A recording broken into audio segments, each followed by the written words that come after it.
In this video, we're going to discuss what current is. So let's go ahead and visualize a conductor. So let's visualize here a metallic conductor. And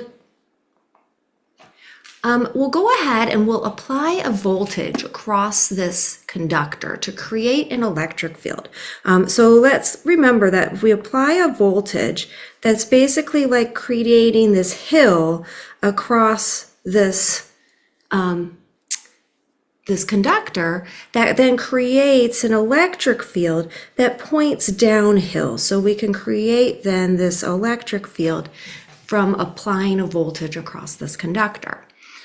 So what's happening on the microscopic scale inside of this metal conductor is that all the free electrons kind of form this full sea. We end up with this sea of free electrons that form this so-called conduction band. And they're all there, and there's some empty spaces. And so they're able to move around within this whole lattice of whatever solid metal conductor we have. And they're going to collide with each other. But between collisions,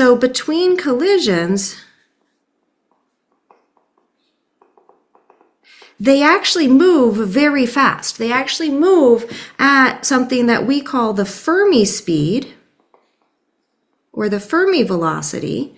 And they're kind of bouncing all around, going to hit each other. So they're going to let me just, say here, and if they collide, they might back off and move in every which direction.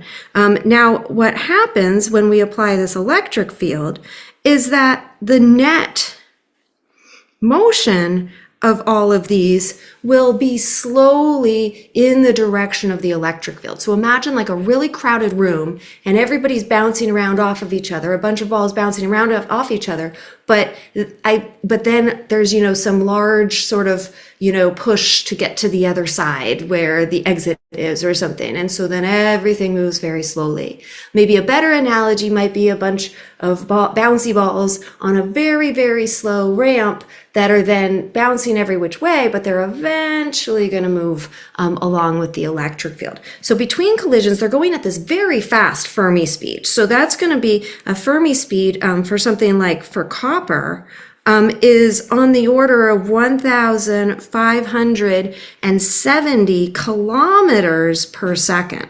So it's very fast. And so they're zipping around, but they're zipping around every which way. But what's going to happen is the collisions slow them down. And the net flow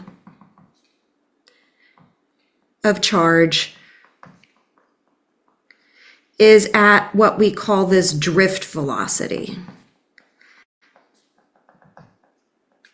And that is very slow. It's on the order of like sub-millimeter per second. So less than around 1 millimeter per second. So this is very, very slow. But it doesn't matter, because when we imagine this flow of charge and we start doing circuits, what we're going to see is that everywhere when you set up this voltage, the electric field is going to travel essentially at the speed of light.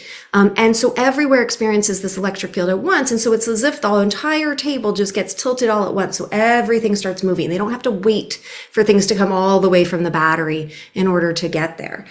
So that's a very kind of basic picture as to what's happening with these electrons inside this metal. And again, we would set up this applied voltage. So we apply a voltage, we get the electric field. So we apply the voltage, we then get this electric field, right, that points downhill. And it causes this overall drift velocity. And if I talk about them being the electrons, remember that the force on the electrons is opposite the field. So that allows me then to have this drift velocity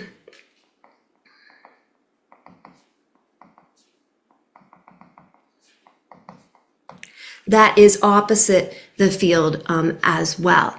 And so now we are ready to define the current because we have kind of, opened the box and looked in on the microscopic scale. It's what's happening inside this conductor.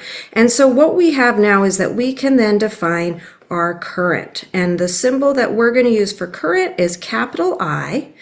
And that current is, by definition, measured in the direction of positive charge flow. So it was just defined really before we really knew that for sure that it was the electrons that were moving. So it's just opposite the direction of the electron flow. And that's again just built into the definition of the current.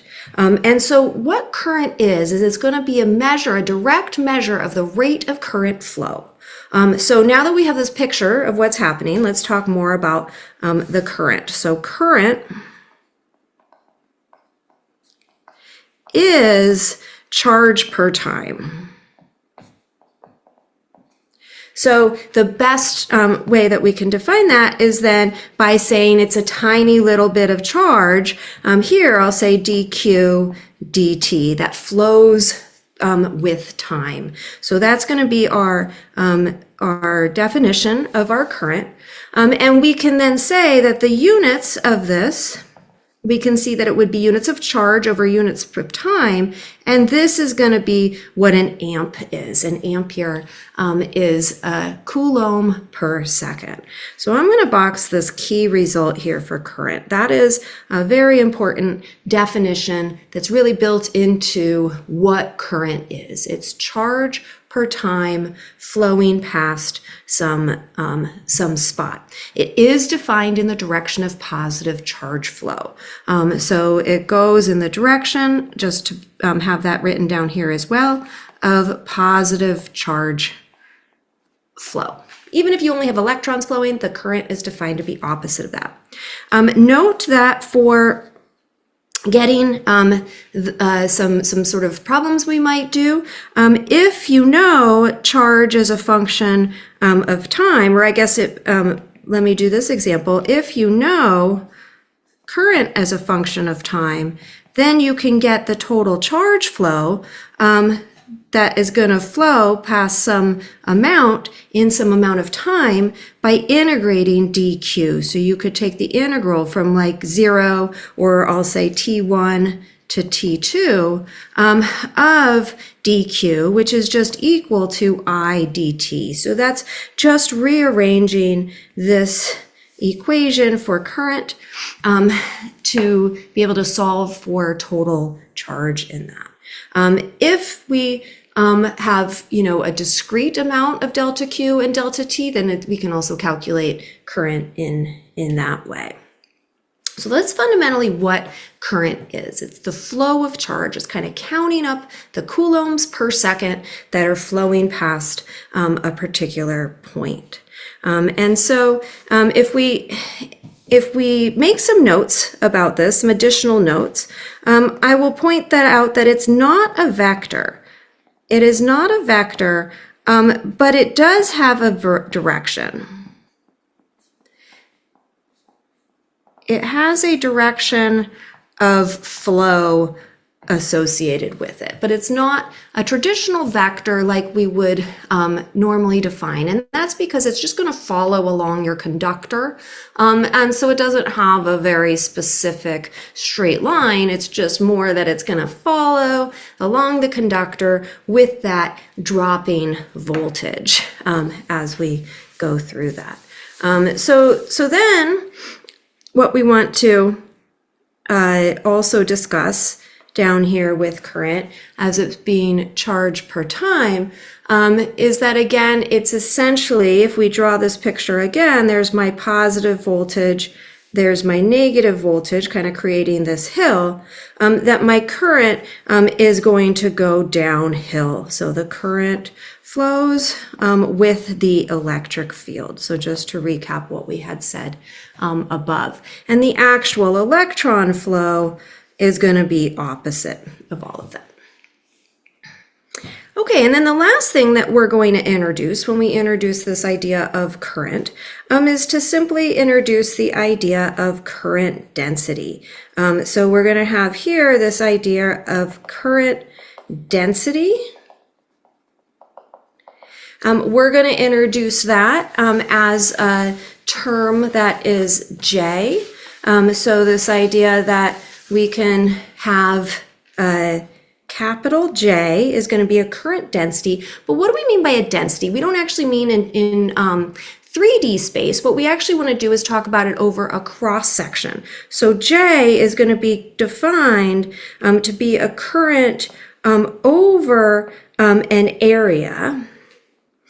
And that area that we're going to deal with is a cross-section area of our conductor. So the cross-sectional area of the conductor. So for example, we might have some area A, and you'd have some current flow through that area. And then that's going to allow us to talk about current density at one point, not just dq dt, the current being an average, the current density allowing us to kind of take a slice of the conductor and talk about that. We can see from here that the units of J are going to be amps, because the unit of current, over meters squared. So amps per meter squared would be our unit of current density. Okay, so this basically summarizes some of the key ideas that we'll use throughout our discussion of this module and future modules related to fundamentally what is current.